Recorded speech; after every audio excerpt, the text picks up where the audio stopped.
Ladies and gentlemen, it's now time for the most popular and least listened to podcast in the world, the Sixth Sense Media Podcast, with your host, Mike Phelan.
Because of snowboarding, I broke my wrist. So I was sitting down all day. So I started to do the research on pandemics because it was the beginning of the lockdown here in Europe, and I never, while doing the research, I never thought of making a film out of it. But as the research grew larger, I said, well, why not? Maybe it's the best language to use, audiovisual language, to show people how it works, and as well, it's open to everybody. Let's say I would like to that everybody, or even those with no knowledge of astrology, can get involved and see Definitely. the correlations. Yeah, the video is an excellent way to get video out there. And you said that you made movies in the past? Yes, always the short movies. Yeah. Oh, what were they? Were they astrology related as well? Never, no. Oh, so you've got experience all over. Yeah, just a bit. Yeah. Yeah. So there were. I'm taking that it took quite a lot of research for you to do this, but for the layman out there like myself, not so much Rich, because Rich has a PhD and a DDS, so he's far superior in knowledge than I am in most things. But just I'm not that well versed in much outside of journalism. So a layman coming into this, do you think they'll be able to easily pick up on what astrology has as far as its science? So a person without a background in astrology, you mean? Yes. Yes, because also the film shows a deeper side of astrology, not only the sun sign based astrology, so the one you see the magazine, interaction between the planets, and not only the signs. But I think it gives, yes, a general overview of how it works, like the angles that planets make to each other in relationship to the Earth. So, and visually, yes, I think it's a good way to show and explain it in a basic level, let's say. Okay. Yeah, I've got to compliment you on that. You did an excellent job with the 90-degree angles. Thank you very much. And like when you could see them, it did a very good job of visually displaying, especially the actions of Pluto and its effect that it had on other, planets such as Saturn. And there would be like 90 degrees, sometimes 45, but there'd never be like, anything obtuse. it would always be 90 or 45. And I think that really shows the viewers exactly what is going on and how everything is affected, just from my point of view. Yes, I tried, it was a bit hard because it's the first time I use film to explain astrology.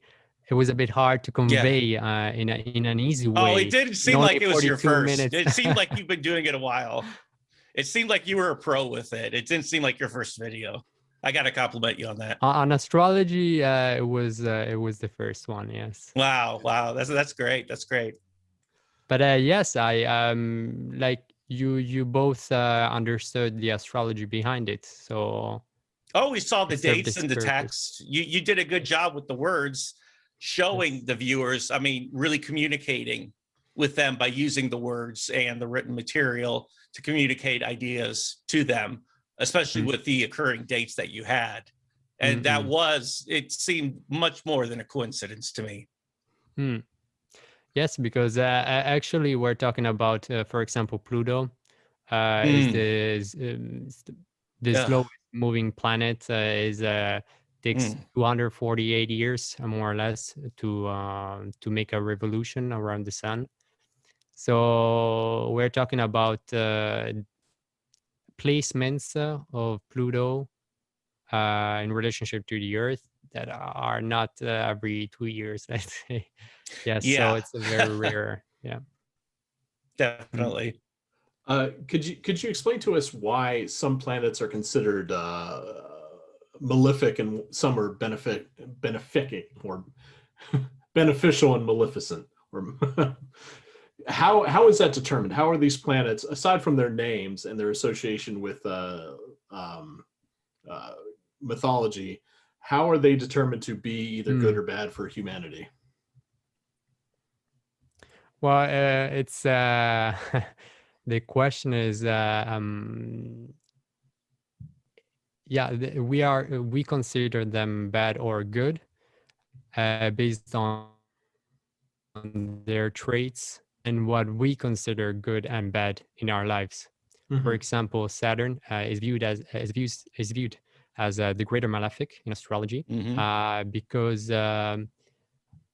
for us, the traits and characteristics that it gives to our lives, such as restrictions, limitations,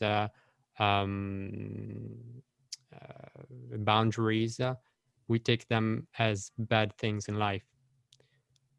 But if we take the positive energy, we can transform that type of energy and put boundaries. For example, if we are too expressing too much energy, we can put boundaries. For example, on the virus, for example, with confinement restrictions, as well as discipline.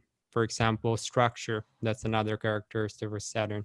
So the negative sides have been always more emphasized, because as humans, we prefer to be careful and not to avoid the negatives. So we push them on top, and we only see the negatives. Exactly.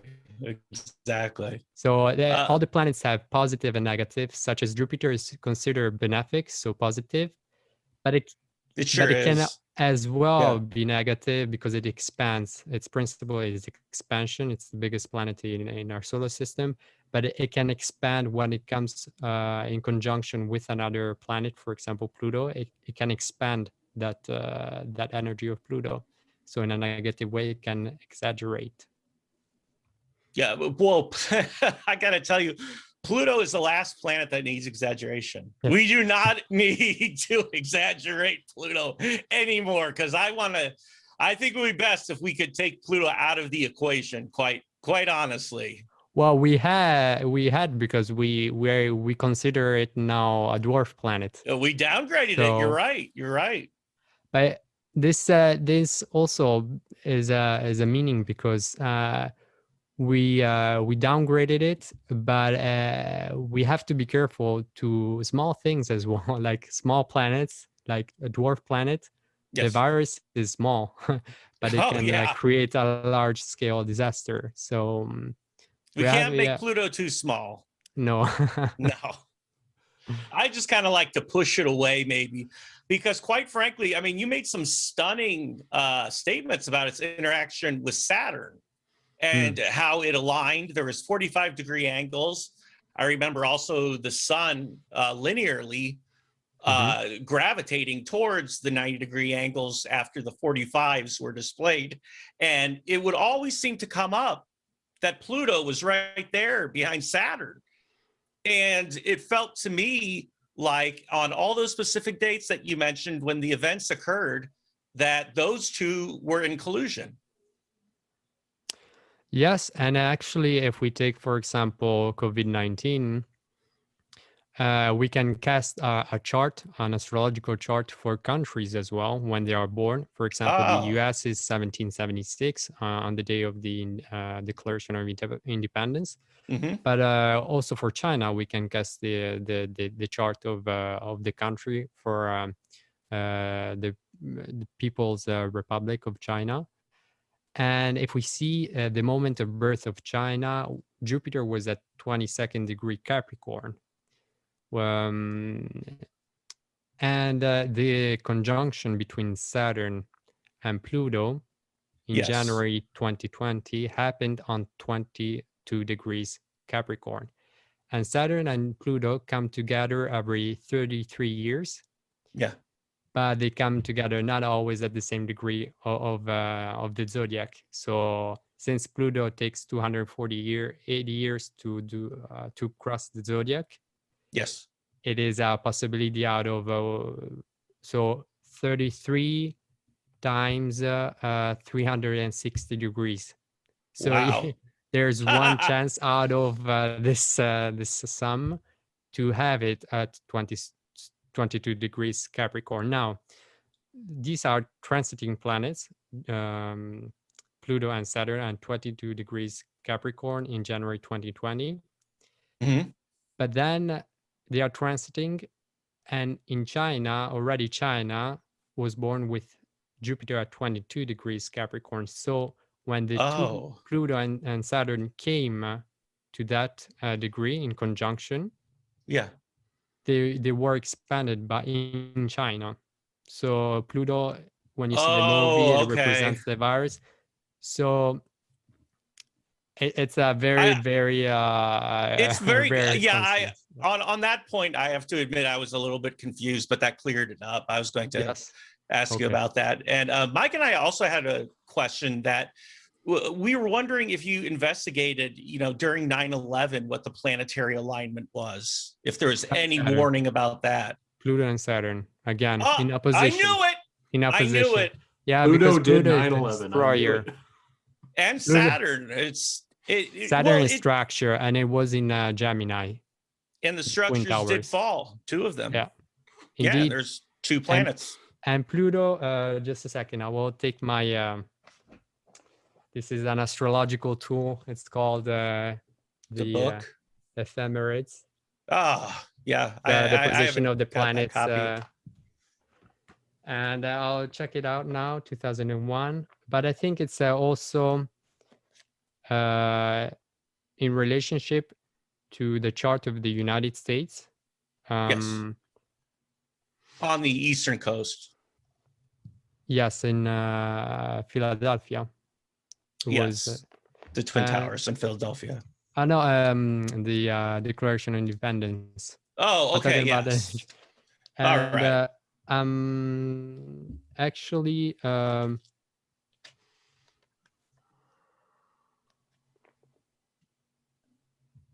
yes, Pluto was on the rising sign, on the rising degree of the birth chart of the United States. That's 12 degrees Sagittarius.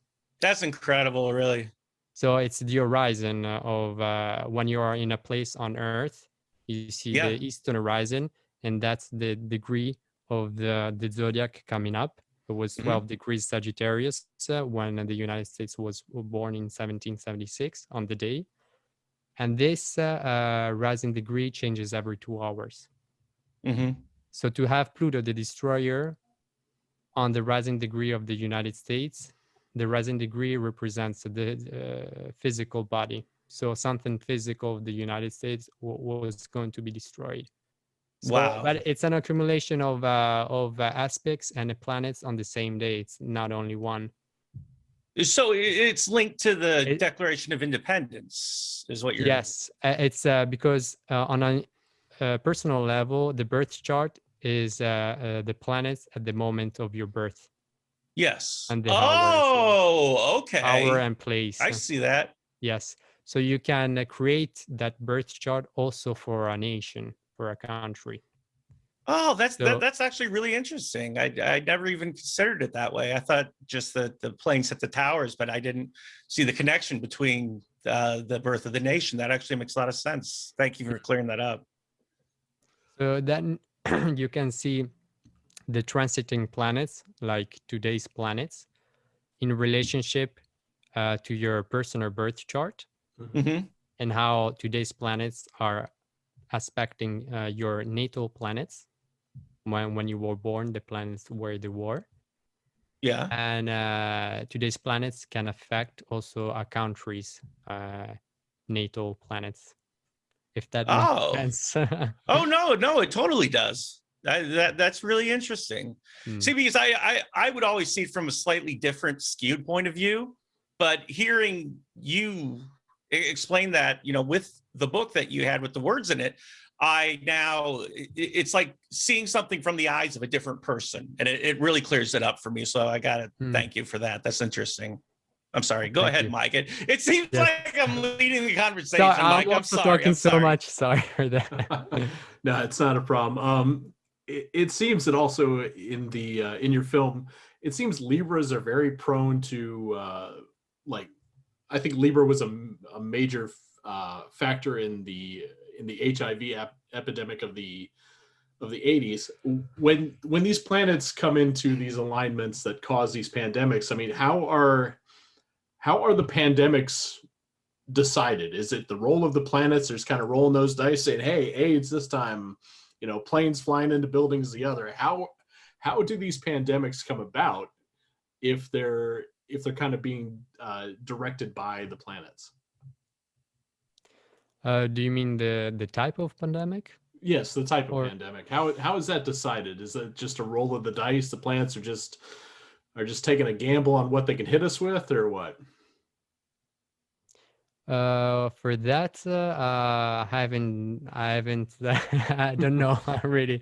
I don't know. Just it was the example of the HIV, the AIDS pandemic. Mm-hmm. Saturn and Jupiter were conjuncting in Libra, and that's the sign of relationships.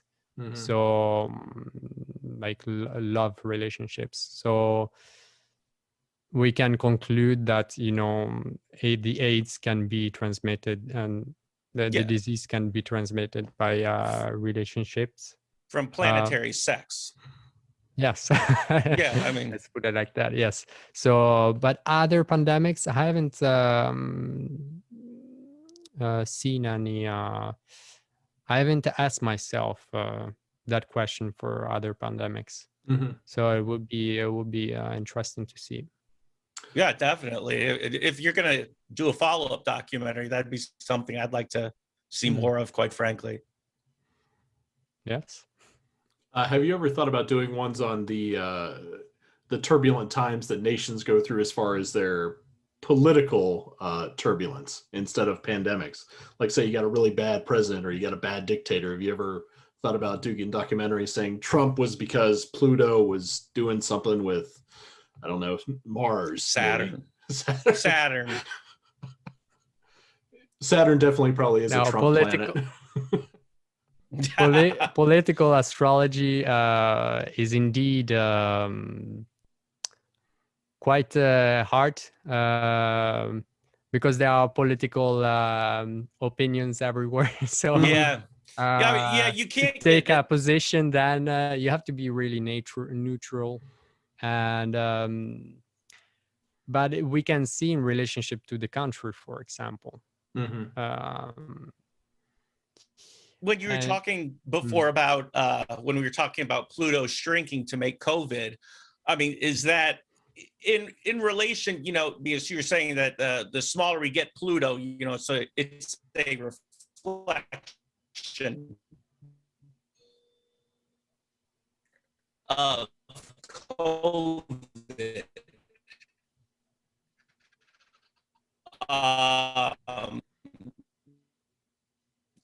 So was Pluto,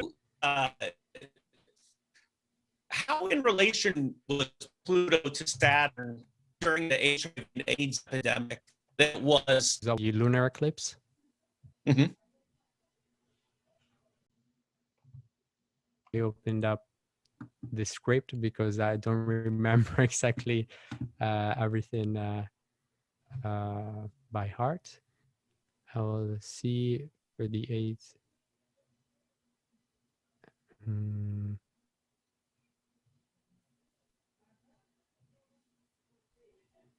Yeah, just scroll for the AIDS. Yes, let's see if I find it. It's a bit hard to find it now. Once you pull up the AIDS, it'll be easier, I guess, to explain after you get the AIDS going. I think it was, I'll look in the book right now. Book has AIDS? Sorry? The book has AIDS? He doesn't have the No. AIDS offhand. He has to look it up. Okay. I mean, the AIDS are in the book, though, right? Pluto was yes in Libra as well. So Pluto in Libra, yes, it was a triple conjunction in Libra. Oh my God, not only Saturn and Jupiter. That doesn't surprise me at all. So the lunar eclipse happened actually in Capricorn. So it was a 90-degree angle that it was making, the lunar eclipse to Pluto, while Jupiter and Saturn were conjuncting in Libra. What if we just blew up Pluto? Yeah, I mean, that's kind of like a comedy question there. But seriously, I mean, so many problems have been caused by it. It's not even technically a real planet. You know, we did downgrade it. Hypothetically speaking, if Pluto was not there, how much of the world do you think would be saved from, you know, just violent acts like the pandemic, the Spanish flu, the birth of America, 9/11, COVID, things like that? That's a good question. Thank you. That's a good question, but I don't know if I know the answer. You know, but I as I was talking about Saturn, there is also a positive side to Pluto, which is transmutation. So it's the same phase that, for example, a caterpillar goes when it becomes a butterfly. I remember seeing the caterpillar and the butterfly in the film. Yes. So at every downfall of society, we can always go up. Build up again. Yes. So now it's the lowest because also, if you remember, the French astrologer André Barbeau made a graph. And the lowest point is 2020, 2021, and we can only go up from here. And because of Saturn, which is also the teacher, the serious teacher, we can take the pandemic as a lesson, and also the characteristics of Saturn, for example, self-isolation, can be a certain reflection, and what we can learn from this experience to grow as human beings in society, as a group on the planet. We can learn that from Saturn. Yeah. Yes, it's well, in astrology, traditional astrology is also the karmic planet. So it builds up this type of energy, and then with the addition of Pluto, which is the destroyer and the transmutation, we can take this as a lesson to grow in the collective. I think really that we can learn a lot from this bad negative experience. Yes, I mean, if you just read the news, there's been a lot of transmutations. I mean, everywhere transmutation. And it's essentially, like you had in the video that was so informative, that the caterpillar turning into butterflies. We're still in the molting stage. We haven't become butterflies yet. But with Pluto aligned there, soon there's going to be just everybody will become a butterfly, the way that our social structure and class system is now changing because of Pluto's involvement with the alignment. And so that's actually a positive for once. And thank you for pointing that out. That's very interesting to me. I find it very interesting. Oh, thank you. Yes, and indeed, there was also the great conjunction between Saturn and Jupiter in December, on December 21st, 2020. And that happens every 20 years, but every more or less every 200 years, the element of the zodiac sign where this conjunction happens changes. So wow, the past previous 200 years, it was Earth. So Saturn and Jupiter met in Earth signs, creating a triangle with the Earth in the center. And the 45-degree angles? 120. Oh, okay. Otherwise, it would be a square. Yeah. Okay. And then I now thought 45-degree angles were triangles. Sorry. No, it's a bit complicated. I know. Yeah. Once you see the drawing and so on, but with the lines, yeah. Yes, Kepler studied this because not only was interested in astronomy but also in astrology, and every 200 years there is a shift of triplicity, we call it in astrology, with because of 3 signs. And the element shifts from one to the other. So for the previous 200 years, it was Earth, and now from December, it's air. Wind, yes, air, yes. And in the passage, there is 40 or 20 years of how can you say, of forward and back, and then forward. Gesticulation, undulation. Yes. So in 1981, it was the first step into the air sign in Libra. In 2000, it went back to Earth, and now it's finally going back to the air for the next 200 years. Thank God. So what we experienced in 1981, when it put his feet into the new element. Yeah. So the HIV pandemic started in 1981. Yep. And also the release of the first most influential computer, the IBM. I don't remember the number of the IBM, but it was the commercialization of what became the personal computer. So that was the first sign of this shift, and now we have it for the next 200 years. So we will, with the pandemic that happened last year and this year, we're gonna see also a technological leap. But not computers and AIDS like we had in the AIDS. We've gone from the computers and AIDS. Yes. Okay. But something as shocking as the computer, as a new the computer. Wow, that's so it's an exciting time for that side. So we can focus on that side. Yeah, it's definitely exciting. I can't honestly wait to see what's going to happen, because I agree with you. It's going to blow some minds. It's going to be amazing. As far as the production of this this film, why did you go with one AI narrator and then one human narrator? Was there a specific reason for that, or was it just cost efficiency? I would say both. So first of all, I contacted a voice actor, but his voice, he was going through some hard things in life. So like puberty or no, like yeah, his voice was a bit it didn't suit the film. So Okay. Yeah, it was a bit too dramatic. Well, So if you're looking for somebody to do voiceovers, I just want to let you know that I can lend a hand doing voiceovers for you. okay, thank you. I'm just putting Yes. it out there. I'd like to help Great, great, thank you. Yeah, I'll keep it in Rich mind. does you. Rich Thank you does very have a much. very sultry voice. So yeah. Sultry is one way to describe it. Yes, yes. But I'm sorry. Back to your film.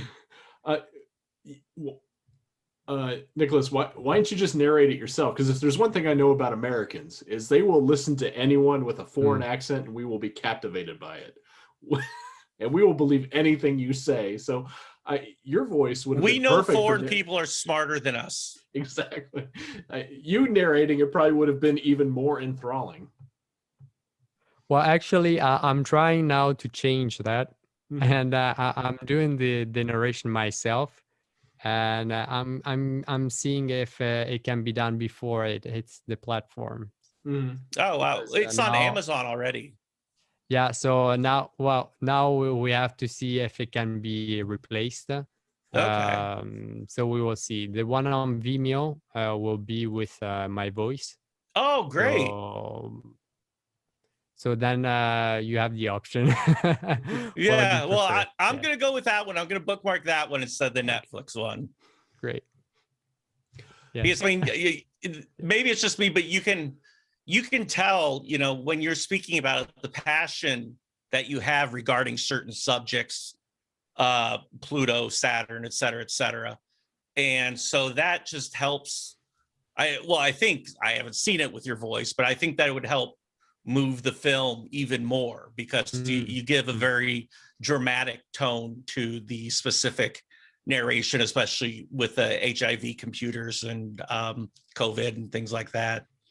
It lends an extra gravity to it. Sorry, Mike. I'll go. I keep taking over because I'm excited, but it's no Mike, longer it's my your show. It's the Dr. Rich Kyanka show. I see. Yeah, how it I'm is. sorry. I'm sorry. It's all right. Well, my questions are more straightforward. Rich's are far deeper than mine. Mine are very surface level, but Rich can go a lot deeper than I can. I go deep. Yeah, he does. He does go very deep. I do. There was something in the very beginning of the film about holograms, and I couldn't understand it, but I was wondering if you could explain it to me because I only know one type of hologram. I only know like these kind of holograms. It's like can't really Whoa, see it. I can't even see that. I know it's so futuristic. The hologram's it goes working. right through. But yeah, those are the kind of holograms.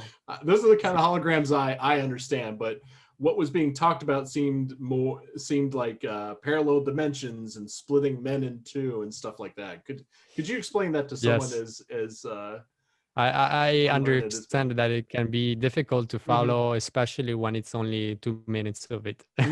Yeah. Yes. So yes, thank you for giving me the possibility to explain it further. But yes, it's this concept in quantum physics that our universe is basically a hologram, and with a hologram, actually, you can create a hologram with a beam of laser. And if you have a holographic plate, which is like a piece of film, but holographic film. Yeah.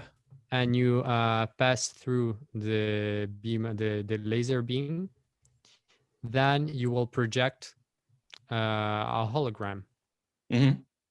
But then if you take the holographic plate and you will cut it into 2 pieces or 10 pieces, and you pass through the same beam of laser beam, you won't have half of the image, but you will have the whole of the image. Like a parallel. But it's less intense. Oh. So it's not like film, the print normal film, because you project the light, and then if you cut the film in 2, you will project the same light into the two pieces, and you will see half image and then half image. But with the hologram is different. You still have the entire image in both. And so that's happening. So the idea is that our universe works like that. And this, if we think about astrology, it can be, it might be the function of how astrology works. Because what happens above us is the same thing that happens below. So we are the universe. Everybody has the universe inside of them. For example, it's like the hologram, where it doesn't matter how many pieces you cut, you still have the same image. It's a little difficult concept to it's a difficult grasp. concept. But when you phrase it as we all have the universe inside of us, it kind of makes more sense that way. I mean, I understand the splitting of the man with the lasers, and I wouldn't say parallel dimensions, more concurrent. Would that be a better description, perhaps? Yes, concurrent. And the concurrent dimensions, therefore, reflect and are inside all of us. And so that's how the planetary alignments and the 90-degree and 45-degree angles and whatnot affect us personally, because it's a reflection of the macrocosm. Exactly. You got it. It's not a cause. So the planets are not causing the phenomena on the Earth. They are just a reflection of us. Of us. Yes. Yes. Indeed. So we can be a reflection of them as well. I don't want to put on my director hat here for a second, but you might want to explain that a little bit, because the way that you explained it now makes it perfectly clear. In the beginning, it was a little, I mean, Mike and I were kind of confused in the beginning. We had to talk about it for about 5 or 6 hours. But if you put it that way, like how, we said it, that, I mean, I really feel that side me, not just the universe. I feel that resonating with me. So good point. Good point. So if the planets are reflecting us, would it just be better for us to just kill a bunch of people? That way the reflection is dimmed down a bit. That way these pandemics aren't so bad in the future. No, I mean, it's a good point, because if we already know, for example, for the future pandemics, we just wait. There are going to be pandemics, so we don't do anything. But no, I think it sets the table, the environment, but it's up to us. For example, it's a football field, astrology, and then the ball is the planet, but it's up to us, the players, to play with the ball in the football field. Yeah, so we have the Chiefs will, like, for example, if you have a team that leads like the Chiefs and they're playing a team like the Buccaneers, it really depends on who has the most universe inside them and who's fighting for the social justice causes that you're speaking of towards the end of the movie. And if there's an interception, that's the planetary, coming disaligned, because you've got a complete reversal. And don't even get me started on a quarterback sneak, but the football field analogy, that was really good, especially with the Super Bowl coming up. That's a very good way of explaining it. I think he's referring to proper football, not gridiron. I'm not a fan of neither. I mean, yeah. So it's just a ball in a field. Oh, yeah, it's a ball in a field. So it's a flat field. You kick something around. Doesn't matter what it is. Gotcha. Okay. Yeah. I mean, it's not.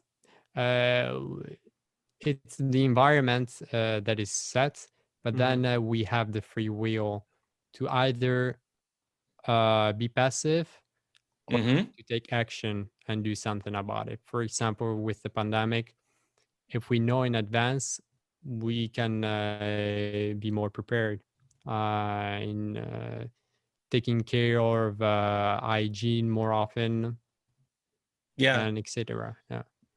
Yeah. When So if we take care of hygiene in the future, and we make sure that the universe inside of us, it almost feels like a ticking time bomb at times. You have to be careful with the universe inside of you and how it reflects the macrocosm, because at least in my point of view, seeing a reflection of the universe through the parallel holograms from the laser inside me, I understand, when you're playing football, I want to carry it. I want to actually be a part of the system, and I don't want to let Pluto and Saturn win, if that makes sense. I want to run to the goal and score 12 points. But if you know where Pluto and Saturn are, you can take the decision to avoid them. Yes. And to have a less impact, let's say. Definitely. That's something to plan for. So what are the predictions for the future? What is the next time that we should be preparing for the next pandemic? Or hopefully we have like another 600-year jaunt where there's nothing happening. Yeah. But the way things are right now, that's just wishful thinking. But when should we be on the lookout for the next big event? Well, the good news is that the 21st century, this is the lowest point of pandemics. So we can take a breath. And but the next, based on the research that is shown in the film, 2036 can be it can manifest as a small pandemic or epidemic. So wow. Such as for example, I'm forgetting the name. There is an example of all the small pandemics that happened in the 20th century in the film. Mm-hmm. A very quick passage. And for example, Ebola in English. Yeah. SARS, bird flu. Yeah. SARS, okay. Bird Swine flu. Voila. Yes. Yep. So it can be hedgehog flu, something like that. Yes.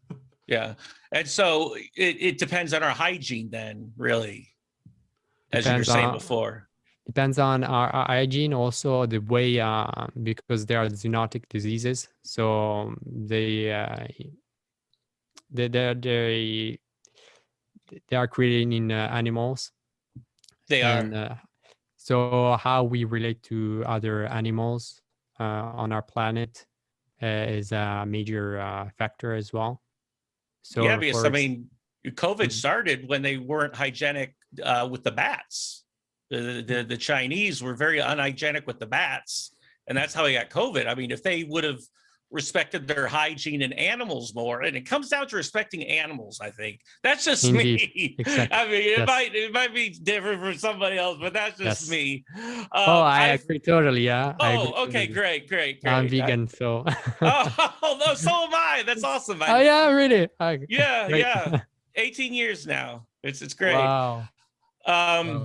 I feel totally different. I'm sorry, I'm going off topic here, but no, it's true, because also in farm animals here as well in the West, we see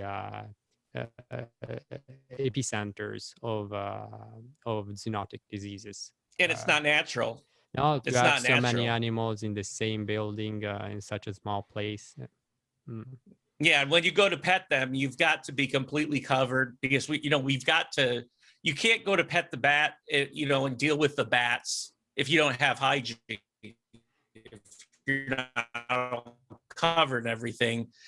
And I don't want to, again, dominate the conversation. I'm really sorry, but I find this very interesting. The Chinese aren't the most kind with animals. There's not, especially the ones who were at the epicenter of it when they first discovered the infected bats. They were not prepared. They were not hygienic. I believe they were wearing jorts and sandals. It was just like a casual encounter.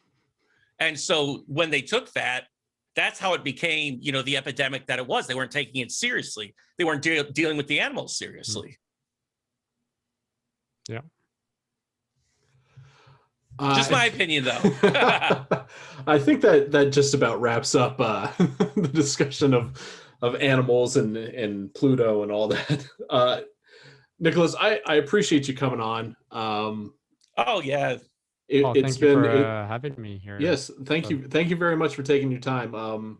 And when is the film going to be available for everyone? Is it next week or is it this week? So we are organizing a virtual screening on February 13th, Saturday, with a Q&A session. Okay. Oh, great. So whoever is interested can join the Q&A. And it's the Q&A starts at 3 p.m. I have to calculate because I'm in Europe. So 3 p.m. Eastern time for the US. Okay. So midday for you. Okay. Central would be around 1. Yes. Are you Central? Yeah, I'm Central. Yes. So Okay. it would be 1 o'clock. 1. Okay. And the film is available before during the day, so you can watch it and then come and join us. You can see on Facebook we have an event. So if you go to the Astrology of Pandemics on Facebook, you will see the event. Okay, great. And then on other streaming platforms. Okay. Is there also an official website as well? Not yet. Okay. Only for the film, not yet. Okay. We will see if we can create one. Now it's on my personal. You can use WordPress. Yeah. WordPress works. Yeah. WordPress. And where can people go to see more of the films that you've made? You said you have a personal website, correct? Yes, it's my name and last name. So Nicholas Snyder, films.com. Okay. I'll bookmark that. And yeah.